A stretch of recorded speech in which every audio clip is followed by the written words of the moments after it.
गौरी पुत्र गणेश भगवान की जय। श्री लक्ष्मी नारायण भगवान की जय। श्री उमापति शंकर भगवान की जय। बृहस्पति देव की जय।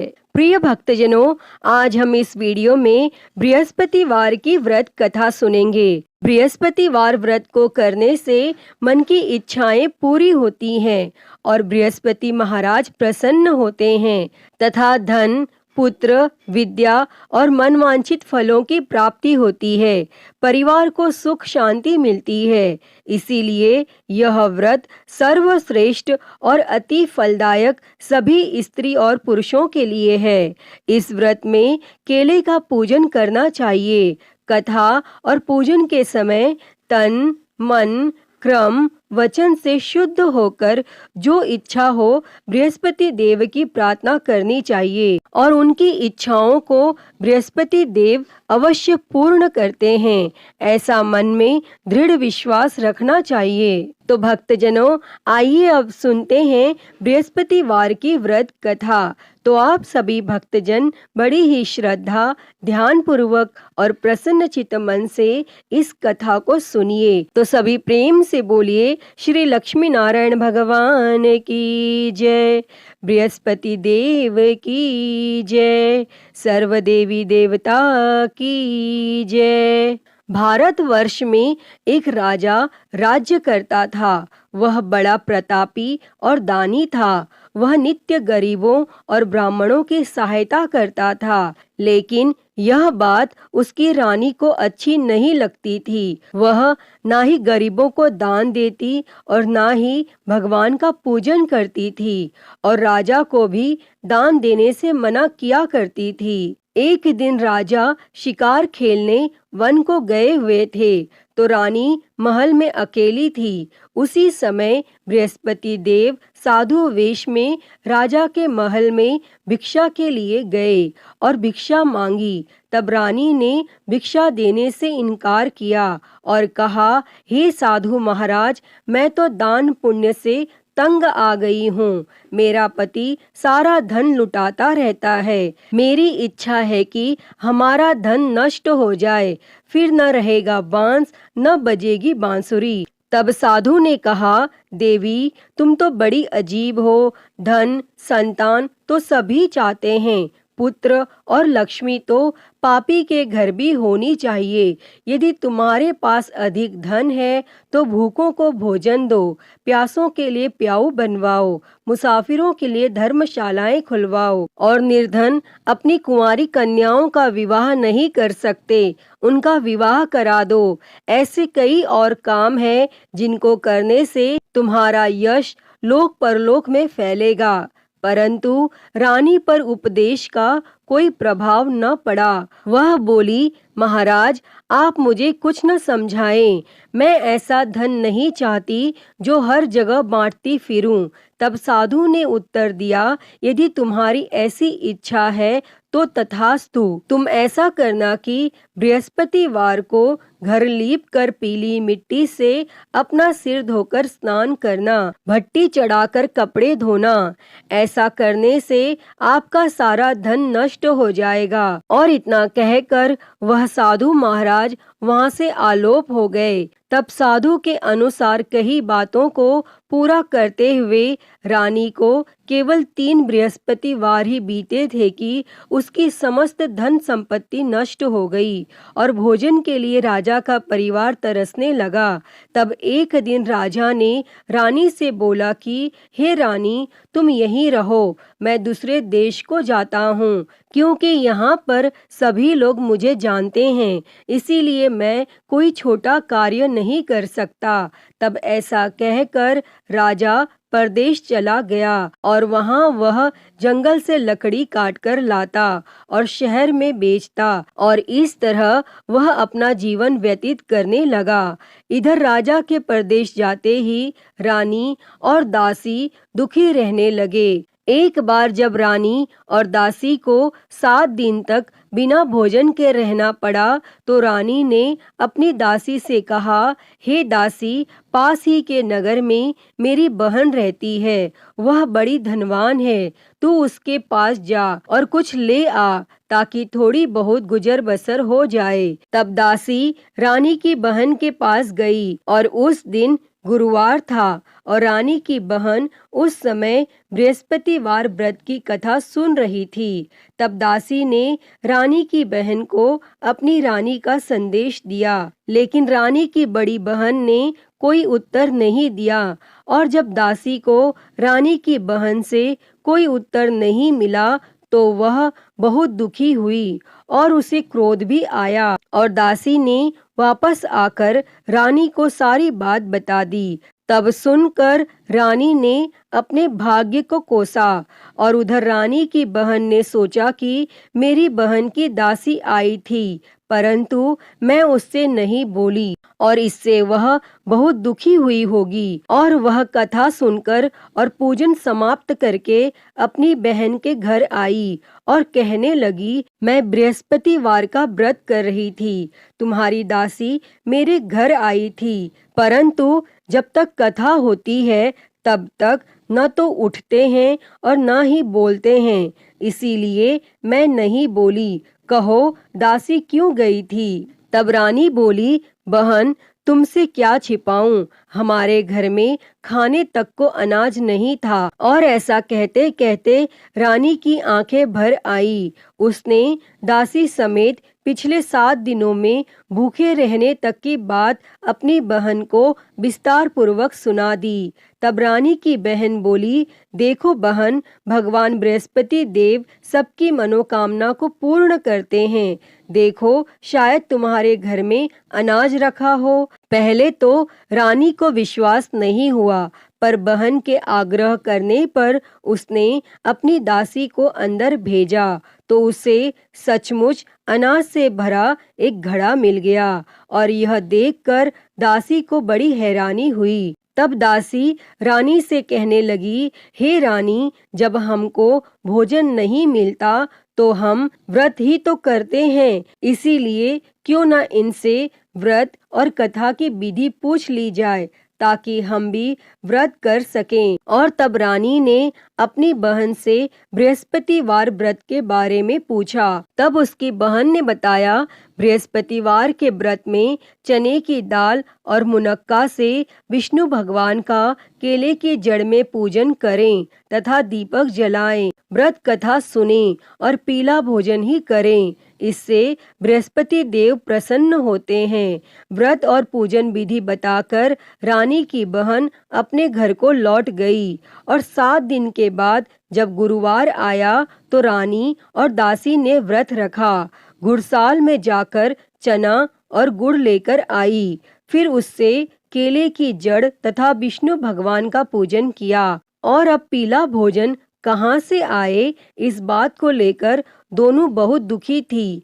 चूंकि उन्होंने व्रत रखा था इसीलिए बृहस्पति देव उनसे प्रसन्न थे, इसीलिए वे एक साधारण व्यक्ति का रूप धारण कर 2 थालों में सुंदर पीला भोजन दासी को दे गए। और तब भोजन पाकर दासी प्रसन्न हुई और फिर रानी के साथ मिलकर भोजन ग्रहण किया और उसके बाद वे सभी गुरुवार को व्रत और पूजन करने लगी। बृहस्पति भगवान की कृपा से उनके पास फिर से धन संपत्ति आ गई, परंतु रानी फिर से पहले की तरह आलस्य करने लगी। तब दासी बोली, देखो रानी, तुम पहले भी इस प्रकार आलस्य करती थी, तुम्हें धन रखने में कष्ट होता था और इस कारण सब धन नष्ट हो गया।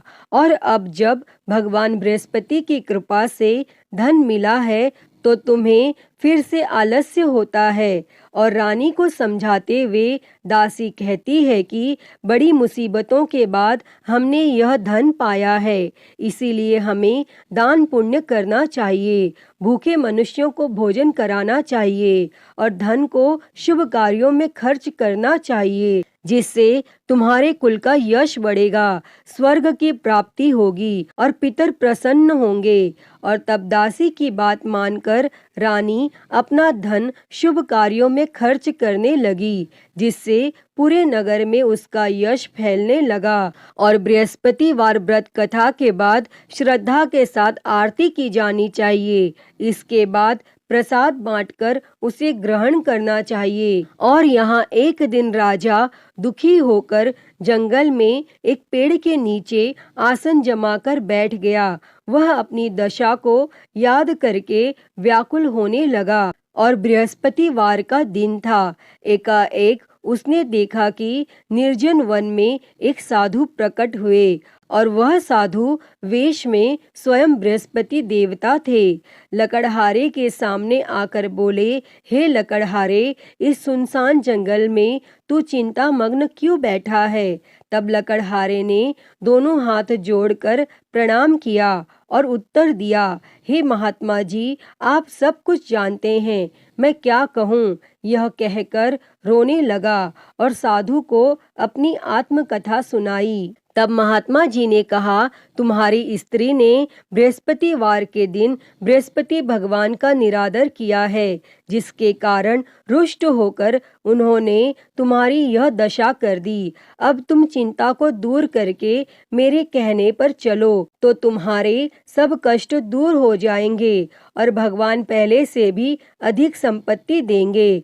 तुम बृहस्पति के दिन कथा किया करो। 2 पैसे के चने मुनक्का लाकर उसका प्रसाद बनाओ और शुद्ध जल से लोटे में शक्कर मिलाकर अमृत तैयार करो। कथा के पश्चात अपने सारे परिवार और सुनने वाले प्रेमियों में अमृत व प्रसाद बांटकर आप भी ग्रहण करो। ऐसा करने से भगवान तुम्हारी सब मनोकामनाएं पूरी करेंगे। तब साधु के ऐसे वचन सुनकर लकड़हारा बोला, हे प्रभु, मुझे लकड़ी बेचकर इतना पैसा नहीं मिलता जिससे भोजन के उपरांत कुछ बचा सकूं।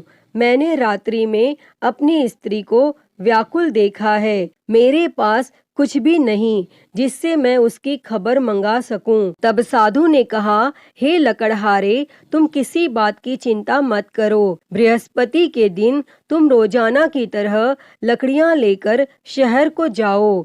तुमको रोज से दुगना धन प्राप्त होगा, जिससे तुम भली भांति भोजन कर लोगे तथा बृहस्पति देव की पूजा का सामान भी आ जाएगा। और इतना कहकर साधु अंतर ध्यान हो गए और धीरे धीरे समय व्यतीत होने पर फिर वही बृहस्पतिवार का दिन आया और लकड़हारा जंगल से लकड़ी काटकर किसी शहर में बेचने गया। उसे उस दिन और दिन से अधिक पैसा मिला। तब राजा ने चना गुड़ आदि लाकर गुरुवार का व्रत किया और उस दिन से उसके सभी क्लेश दूर हो गए। परंतु जब दोबारा गुरुवार का दिन आया तो बृहस्पतिवार का व्रत करना वह भूल गया। इस कारण बृहस्पति भगवान नाराज हो गए और उस दिन उस नगर के राजा ने विशाल यज्ञ का आयोजन किया तथा शहर में यह घोषणा करा दी कि कोई भी मनुष्य अपने घर में भोजन न बनावे और न आग जलावे। समस्त जनता मेरे यहाँ भोजन करने आवे और इस आज्ञा को जो न मानेगा उसे फांसी की सजा दी जाएगी। और इस तरह की घोषणा संपूर्ण नगर में करवा दी गई। तब राजा की आज्ञा अनुसार शहर के सभी लोग भोजन करने गए, लेकिन लकड़हारा कुछ देर से पहुंचा, इसीलिए राजा उसको अपने साथ घर लिवा ले गए और ले जाकर भोजन करा रहे थे तो रानी की दृष्टि उस खूंटी पर पड़ी जिस पर उसका हार लटका हुआ था। वह वहां पर दिखाई नहीं दिया। तब रानी ने निश्चय किया कि मेरा हार इस मनुष्य ने चुरा लिया है और उसी समय सिपाहियों को बुलाकर उसको कारागार में डलवा दिया। और जब लकड़हारा कारागार में पड़ गया और वह बहुत दुखी होकर विचार करने लगा कि न जाने कौन से पूर्व जन्म के कर्म से मुझे यह दुख प्राप्त हुआ है, और वह उसी साधु को याद करने लगा जो कि जंगल में मिले थे। तब उसी समय तत्काल बृहस्पति देव साधु के रूप में प्रकट हुए और उसकी दशा को देखकर कहने लगे, अरे मूर्ख, तूने बृहस्पति देव की कथा नहीं करी, इस कारण तुझे दुख प्राप्त हुआ है। अब चिंता मत कर, बृहस्पतिवार के दिन कारागार के दरवाजे पर 4 पैसे पड़े मिलेंगे, उनसे तू बृहस्पति देव की पूजा करना और तेरे सभी कष्ट दूर हो जाएंगे। तब बृहस्पतिवार के दिन उसे 4 पैसे मिले। लकड़हारे ने कथा कही और उसी रात्रि को बृहस्पति देव ने उस नगर के राजा को स्वप्न में कहा, हे राजा, तुमने जिस आदमी को कारागार में बंद कर दिया है वह निर्दोष है, वह राजा है, उसे छोड़ देना, और रानी का हार उसी खूंटी पर लटका है। अगर तू ऐसा नहीं करेगा तो मैं तेरे राज्य को नष्ट कर दूंगा। और इस तरह रात्रि के स्वप्न को देखकर राजा प्रातः काल उठा और खूंटी पर हार देखकर लकड़हारे को बुलाकर क्षमा मांगी तथा लकड़हारे को योग्य सुंदर वस्त्र आभूषण देकर विदा कर दिया। और बृहस्पति देव की आज्ञा के अनुसार लकड़हारा अपने नगर को चल दिया। और जब राजा अपने नगर के निकट पहुंचा तो उससे बड़ा आश्चर्य हुआ। नगर में पहले से अधिक बाग, तालाब, कुएं तथा बहुत सी धर्मशाला, मंदिर आदि बन गई हैं। तब राजा ने पूछा, यह किसका बाग और धर्मशाला है? तब नगर के सब लोग कहने लगे, यह सब रानी और बांदी के हैं। तो राजा को आश्चर्य हुआ और गुस्सा भी आया। और जब रानी ने यह खबर सुनी कि राजा आ रहे हैं तो रानी ने बांदी से कहा कि हे दासी, देख राजा हमको कितनी बुरी हालत में छोड़ गए थे और हमारी ऐसी हालत देखकर वह लौट न जाए, इसीलिए तू दरवाजे पर खड़ी हो जा। तब आज्ञा अनुसार दासी दरवाजे पर खड़ी हो गई और राजा आए तो उन्हें अपने साथ लिवा लाई। तब राजा ने क्रोध करके अपनी रानी से पूछा कि यह धन तुम्हें कैसे प्राप्त हुआ है? तब रानी ने कहा, हमें यह सब धन बृहस्पति देव के इस व्रत के प्रभाव से प्राप्त हुआ है। और फिर राजा ने निश्चय किया कि 7 रोज बाद तो सभी बृहस्पति देव का पूजन करते हैं, परंतु मैं प्रतिदिन दिन में 3 बार कहानी तथा रोज व्रत किया करूँगा। और अब हर समय राजा के दुपट्टे में चने की दाल बंधी रहती तथा दिन में 3 बार कहानी कहता। और एक रोज राजा ने विचार किया कि चलो अपनी बहन के यहाँ हो आवे। इस तरह निश्चय कर राजा घोड़े पर सवार हो अपनी बहन के यहाँ को चलने गया। मार्ग में उसने देखा कि कुछ आदमी एक मुर्दे को लिए जा रहे हैं। उन्हें रोककर राजा ने कहा, अरे भाइयों, मेरी बृहस्पति देव की कथा सुन लो। और वे बोले, लो, हमारा तो आदमी मर गया है, इसको अपनी कथा की पड़ी है। परंतु कुछ आदमी बोले, अच्छा कहो, हम तुम्हारी कथा भी सुनेंगे। तब राजा ने दाल निकाली और जब कथा आधी हुई थी कि मुर्दा हिलने लग गया। और जब कथा समाप्त हो गई तो राम राम करके मनुष्य उठकर खड़ा हो गया। और आगे मार्ग में उसे एक किसान खेत में हल चलाता मिला। तब राजा ने उसे देखकर उससे बोले, अरे भैया, तुम मेरी बृहस्पतिवार की कथा सुन लो। तब किसान बोला, जब तक मैं तेरी कथा सुनूंगा तब तक 4 हरिया जोत लूंगा। जा अपनी कथा किसी और को सुना। इस तरह राजा आगे चलने लगा और राजा के हटते ही बैल पछाड़ खाकर गिर गया तथा किसान के पेट में बड़ी जोर का दर्द होने लगा। और उस समय उसकी माँ रोटी लेकर आई। उसने जब यह देखा तो अपने पुत्र से सब हाल पूछा। तब बेटे ने सभी हाल कह दिया। तो बुढ़िया दौड़ी दौड़ी उस घुड़सवार के पास गई और उससे बोली कि मैं तेरी कथा सुनूंगी, तू अपनी कथा मेरे खेत पर चलकर ही कहना।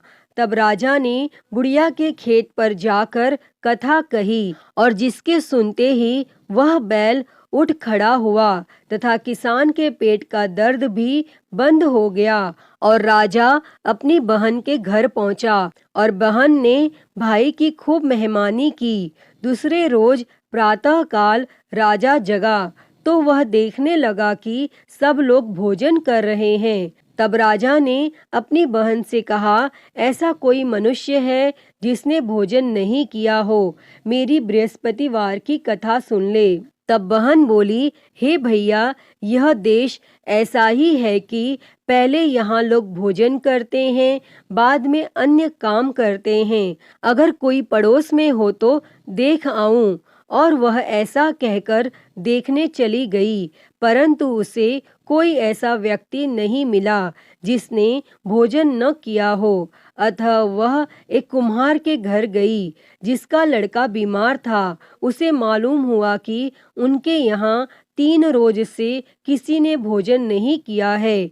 तब रानी ने अपने भाई की कथा सुनने के लिए कुम्हार से कहा और वह तैयार हो गया। तब राजा ने जाकर बृहस्पतिवार की कथा कही, जिसको सुनकर उसका लड़का ठीक हो गया और अब तो राजा की प्रशंसा होने लगी। फिर एक रोज राजा ने अपनी बहन से कहा कि हे बहन, हम अपने घर को जाएंगे, तुम भी तैयार हो जाओ। राजा की बहन ने अपनी सास से कहा। सास ने कहा, हाँ चली जा, परंतु अपने लड़कों को मत ले जाना, क्योंकि तेरे भाई की कोई औलाद नहीं है। और बहन ने अपने भैया से कहा, हे भैया, मैं तो चलूंगी, पर कोई बालक नहीं जाएगा। तब राजा बोला, जब कोई बालक नहीं चलेगा तब तुम भी क्या करोगी? और बड़े दुखी मन से राजा अपने नगर को लौट आया। और राजा ने अपनी रानी से कहा, हम निर्वंशी है, हमारा मुंह देखने का धर्म नहीं है, और फिर कुछ भोजन आदि भी नहीं किया। तब रानी बोली, हे प्रभु, बृहस्पति देव ने हमें सब कुछ दिया है, वह हमें औलाद अवश्य देंगे। और उसी रात को बृहस्पति देव ने राजा से स्वप्न में कहा, हे राजा, उठ, सभी सोच त्याग दे, तेरी रानी गर्भ से है। तब राजा को यह बात सुनकर बड़ी खुशी हुई और 9वें महीने में उसके गर्भ से एक सुंदर पुत्र पैदा हुआ। तब राजा बोला, हे रानी, स्त्री बिना भोजन के रह सकती है, पर बिना कहे नहीं रह सकती। जब मेरी बहन आवे तुम उससे कुछ कहना मत। तब रानी ने यह सुनकर हाँ कर दिया। और जब राजा की बहन ने यह शुभ समाचार सुना तो वह बहुत खुश हुई और बधाई लेकर अपने भाई के यहाँ आई। तभी रानी ने कहा, घोड़ा चढ़कर तो नहीं आई, गधा चढ़ी आई। तब राजा की बहन बोली, भाभी, मैं इस प्रकार न कहती तो तुम्हें औलाद कैसे मिलती। प्रिय भक्तजनों, बृहस्पति देव ऐसे ही हैं, जैसी जिसके मन में कामनाएं हैं सभी को पूर्ण करते हैं। जो सद्भावना पूर्वक बृहस्पतिवार का व्रत करता है एवं कथा पढ़ता है अथवा सुनता है, दूसरों को सुनाता है, बृहस्पति देव उसकी सभी मनोकामना पूर्ण करते हैं। जैसी सच्ची भावना से रानी और राजा ने उनकी कथा का गुणगान किया तो उनकी सभी इच्छाएं बृहस्पति देव जी ने पूर्ण की थीं। अतः हे बृहस्पति देव जी, जैसी कृपा आपने राजा और रानी पर की, वैसी ही कृपा इस कथा को कहते, सुनते और हुंकारा भरते सभी पर करना। तो सभी प्रेम से बोलिए, बृहस्पति देव की जय, श्री लक्ष्मी नारायण भगवान की जय। तो आइए बृहस्पतिवार व्रत की एक और कथा सुनते हैं। तो सभी प्रेम से बोलिए, बृहस्पति देव की जय, भगवान विष्णु की जय। प्राचीन समय में एक ब्राह्मण रहता था। वह बहुत निर्धन था, उसकी कोई संतान नहीं थी। उसकी स्त्री बहुत मलिनता के साथ रहती थी। वह स्नान न करती, किसी देवता का पूजन न करती। इससे ब्राह्मण देवता बड़े दुखी थे। बेचारे बहुत कुछ कहते थे, किंतु उसका कुछ परिणाम न निकला। तब भगवान की कृपा से ब्राह्मण की स्त्री को कन्या रूपी रत्न पैदा हुआ। कन्या बड़ी होने पर प्रातः स्नान करके विष्णु भगवान का जाप व बृहस्पतिवार का व्रत करने लगी और अपने पूजन पाठ को समाप्त करके विद्यालय जाती तो अपनी मुट्ठी में जौ भर के ले जाती और पाठशाला के मार्ग में डालती जाती। तब ये जौ स्वर्ण के हो जाते और लौटते समय वह उनको बीन कर घर ले आती थी। और एक दिन वह बालिका सूप में उस सोने के जौ को फटक कर साफ कर रही थी। तब उसके पिता ने देख लिया और कहा, हे बेटी, सोने के जौ के लिए सोने का सूप होना चाहिए। तब दूसरे दिन बृहस्पतिवार था और इस कन्या ने व्रत रखा और बृहस्पति देव से प्रार्थना करके कहा, मैंने आपकी पूजा सच्चे मन से की हो तो मेरे लिए सोने का सूप दे दो। तब बृहस्पति देव ने उसकी प्रार्थना स्वीकार कर ली। तब रोजाना की तरह वह कन्या जौ फैलाती हुई जाने लगी और जब लौटकर जौ बीन रही थी तो बृहस्पति देव की कृपा से सोने का सूप मिला और उसे वह घर ले आई और उसमें जौ साफ करने लगी।